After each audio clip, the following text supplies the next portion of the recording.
All right, and now for something completely different. I'm here with my 2024 Honda Xr650L. This is a little bit of a first impressions type of video. I'm right here at the Las Huertas picnic grounds. It's a really beautiful area if you've never checked it out and you live here in New Mexico. Totally recommend it. It's a nice quick little adventure ride just outside of Albuquerque. NM 165, Highway 165, just off the Crest Road 536 between Capulan Snow Play area and Placitas, New Mexico, that away. So I've had this bike for just about a week and a half now, and I really like it. As you can see there, I got 276 and a half miles, about 27 miles just on this ride since I gassed up. Bike is still pretty much brand new. We still got paint on those tires there, a little shot of the tail end. I haven't done a single thing to this bike yet. It still has the stock tail on it. I will be doing a tail tidy, put in a Xr650L tail light right there, and figuring out how to mount the tail light either on top of the fender here or doing something underneath of the fender. There's a creature. Coming around the other side of the bike, stock pipe still, boom, that's hot. Probably gonna swap it out with either the XR's only oval exhaust or an FMF power core and get the header set with it. So just to give you guys an idea of what else I've ridden, the other bikes I've owned in the last 4 or 5 years, I had a KLX 250S, with stock wheels, everything like that. And I had an XR400R, a Xr650L, and for a while I was riding my dad's 09 Xr650L. That's a big reason as to why I bought this bike, because it was kind of my favorite out of the bunch. In terms of the ride and the weight, it feels a lot like the Xr650L, just with old technology. You can tell that it's carbureted. Just obviously heavier. I believe this thing weighs close to 350 wet and ready to ride. You know, holds about 2.5 gallons of gas. I've been getting about the gas mileage everyone says, about 45 mpg. It's about 95 a tank. The seat height and sort of the way the bike feels physically, feels a lot like my XR400R. Big surprise there, it's an XR. You can tell it's wider with that big scooped out seat section there. Really sits sort of an interesting way between your legs. Especially I got this big old zit on my butt right now, it feels great. I'd say I've ridden this bike pretty close to 75 on-road, 25 off-road so far with that 270 miles that I have on her. I can confidently say this is the best motorcycle I've ever had for the highway. Between the XR400, the Xr650L, the KLX 250S. This thing is very, very comfortable at highway speed. It's been doing 65, 75 all day in 5th gear. It'll do 65 in 4th gear, no problem at all. You're not rigging it out. I've only hit rev limiter once on this thing. It's a low revving bike, which I guess is the biggest difference between this bike and similar bikes that I've ridden and owned.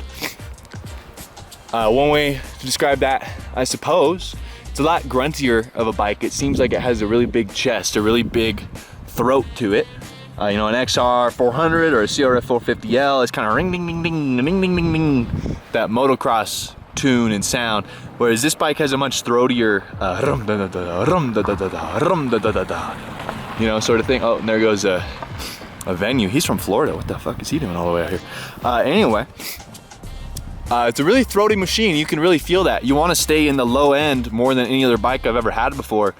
I've really been enjoying that because it rides differently than any of the bikes I've owned, despite feeling the same in the chassis, the weight, the handling, all that. One thing I have noticed that I don't know, honestly, if this is me or the bike. I think it's more on me because the other bikes I've mentioned have had Supermoto setups on them. This bike clearly has the stock wheel setup, and it feels almost too stable at highway speed. I'd say around 70 miles an hour, 65, 75.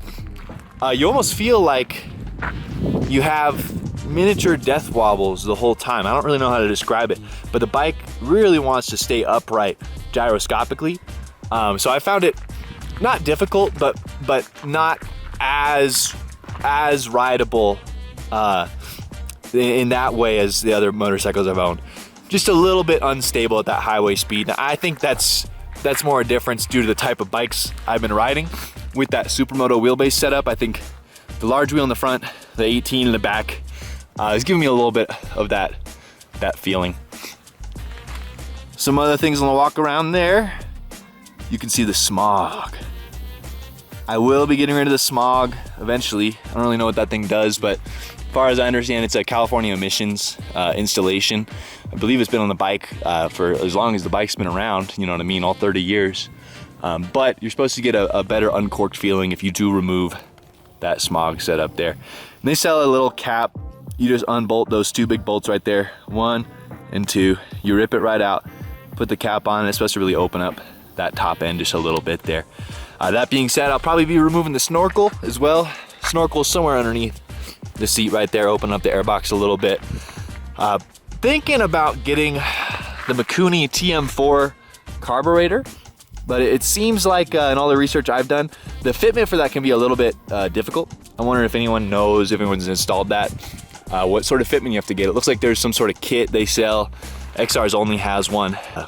Get you new gaskets, get you new rings for that TM4. Put it right on the bike.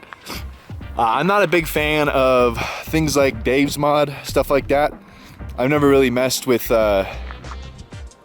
equipment like that, and I don't think it's really meant to be done. I think you can get stuff out of these bikes by just spending a little extra and getting an aftermarket part that is actually engineered rather than just following some dude's hole drilling guide that he's created. I know a bunch of people have done it and it seems to work, but I'm a doofus and I will drill a wrong hole in my carburetor. And I'm a huge fan of the look of this bike. It's never been updated, been 30 years. It's white now. I guess that's a big difference, whoop-de-dee. But it's classic, timeless. It's gonna look the same forever.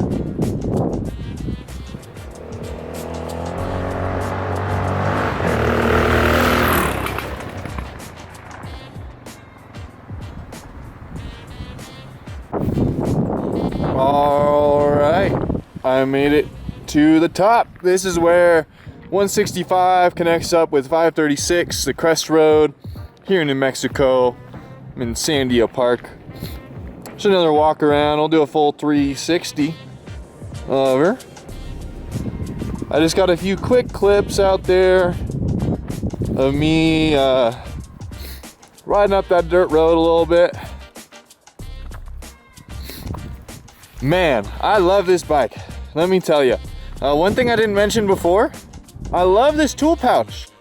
Boom, Honda provides you with a nice little tool pouch on the back. Doesn't come with any tools in it, but on a day like today, I was too excited to ride and I forgot my fanny pack, so I got my phone, wallet, and keys back there, and it's holding them real secure, real tight. Always appreciate when a manufacturer gives you a little place to keep your stuff like that. But gonna continue the ride here, go back into Albuquerque here on the backside of the Sandia Mountains.